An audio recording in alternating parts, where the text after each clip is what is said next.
Inilah 6 dosa orang tua kepada anak yang sangat dibenci Allah. Para orang tua sering tidak sadar. Ternyata orang tua juga bisa melakukan dosa kepada anak dan dibenci oleh Allah. Kadang orang tua tidak sadar dan cenderung mengabaikan dosa besar kepada anak dan dibenci oleh Allah.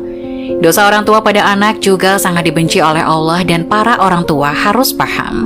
Agar tidak sering melakukan dosa kepada anak, dosa besar orang tua kepada anak itu sangat dibenci oleh Allah dan sering dianggap sepele oleh para orang tua.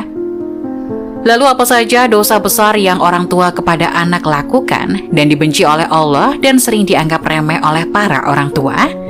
Dijelaskan ada 6 dosa besar orang tua kepada anaknya yang sangat dibenci Allah dan jarang disadari orang tua. 1. Kasar pada anak. Dosa besar orang tua kepada anak yang sangat dibenci Allah yang pertama, bersikap kasar terhadap anak. Para orang tua jangan sampai memaki anak dengan sebutan buruk dan tidak sesuai dengan namanya. Hendaknya para orang tua menasihati anak dengan lemah lembut dan penuh kasih sayang. Rasulullah Shallallahu Alaihi Wasallam bersabda, "Sesungguhnya kalian akan dipanggil pada hari kiamat dengan nama-nama kalian dan nama ayah kalian. Maka perbaikilah nama kalian." Hadis riwayat Abu Daud nomor 4297. 2. Pilih kasih terhadap anak. Sikap pilih kasih yang dilakukan orang tua kepada anak termasuk dosa besar yang sangat dibenci Allah. Para orang tua jangan sampai bersikap baik hanya kepada salah satu anak saja, sedangkan anak lainnya terabaikan. Dalam hadis sahih yang diriwayatkan oleh Imam Muslim dijelaskan bahwa Nu'man bin Bashir pernah bercerita, "Ayahku menginfakkan sebagian hartanya untukku. Ibuku Amrah bin Rawaha kemudian berkata, 'Saya tidak suka engkau melakukan hal itu sehingga menemui Rasulullah.' Ayahku kemudian berangkat menemui Rasulullah Shallallahu Alaihi Wasallam sebagai saksi atas sedekah yang diberikan kepadaku. Rasulullah berkata kepadanya, 'Apakah engkau melakukan hal ini kepada seluruh anak-anakmu?' Ia berkata, 'Tidak.' Rasulullah berkata, 'Bertakwalah kepada Allah dan berlaku adillah kepada anak-anakmu.' Ayahku kemudian kembali dan menarik lagi sedekah itu. Hadis riwayat Muslim dalam kitab Al-Hibat, hadis nomor 3055. 3. Membanding-bandingkan anak. Kebiasaan orang tua terhadap anaknya yang dianggap sepele, padahal itu termasuk dosa besar dan sangat dibenci Allah. Para orang tua sering membanding-bandingkan anaknya. Sikap ini akan menimbulkan perasaan rendah diri pada anak yang lain. Apalagi jika yang dibandingkan orang tua sesuatu di luar kemampuan anak atau justru kelemahan si anak. Orang tua harus paham setiap anak memiliki kelebihannya masing-masing dan jangan dibanding-bandingkan. 4. Mengekang kebebasan anak.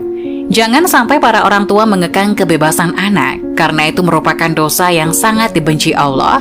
Membiarkan anak bermain adalah salah satu hal yang sangat penting dalam masa pengenalan lingkungan dan menemukan jati dirinya.